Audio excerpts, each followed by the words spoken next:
Nasib naas menimpa seorang pemotor bernama Niwayan Madiani 30 tahun. Wanita itu menjadi korban tabrak lari hingga tewas di simpang Jalan Sunset Road, Jalan Kunti, Kota Badung pada Kamis 27 Juli dini hari. Pelaku diduga sebuah mobil Mitsubishi Pajero Sport berwarna putih. Sopir Pajero tersebut berkendara secara ugal-ugalan sehingga memicu insiden tersebut. Menurut Kasihhumas Polresta Denpasar AKP Iketut Sukadi yang dikonfirmasi, peristiwa ini bermula ketika Pajero melintas dari arah selatan ke utara sekitar pukul 1:45. Tepat di depan Pajero yang identitas supirnya belum diketahui, ada mobil Toyota Yaris warna hitam yang dikemudikan Haryanto Christian 41 tahun.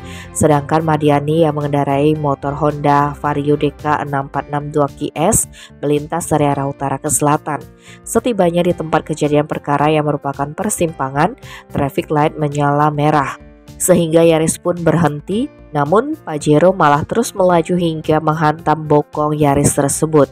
Tak berhenti sampai di situ, Pajero ugal-ugalan ini langsung mundur dan tancap gas maju dengan berbelok ke kanan atau arah timur.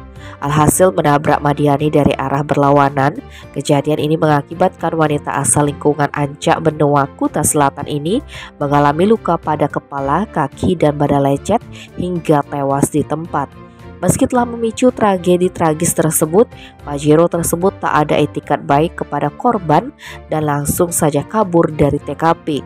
Belum diketahui apakah jenazah korban dibawa pulang atau ke rumah sakit. Kemudian mobil Pajero tersebut ditemukan di tengah pantai Bangsal Sanur Kaje, Kamis 27 Juli. Meski sempat menghilang, kabar terbaru sopirnya telah diamankan polisi.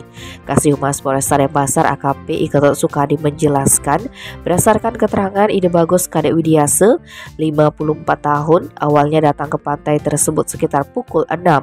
Lalu saksi melihat mobil Pajero itu di pinggir pantai dengan posisi kaca terbuka dan lampu menyala.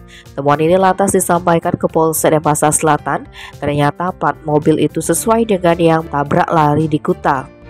Namun dari pemeriksaan polisi saat itu, pengemudinya sudah tidak ada. Adapun barang ditemukan di dalam dashboard mobil berupa beberapa lembar slip resi pengiriman barang melalui ekspedisi JNT Express. Sementara dari penelusuran data nomor kendaraan itu, nama pemilik tercatat Putu Widyasari, namun status mobilnya saat ini hanya pernah dimiliki atau terjual. Kabar terbaru, setelah dilakukan serangkaian penyelidikan, polisi dapat mengamankan pengemudi Pajero ugal-ugalan ini. Tim Bali Express melaporkan.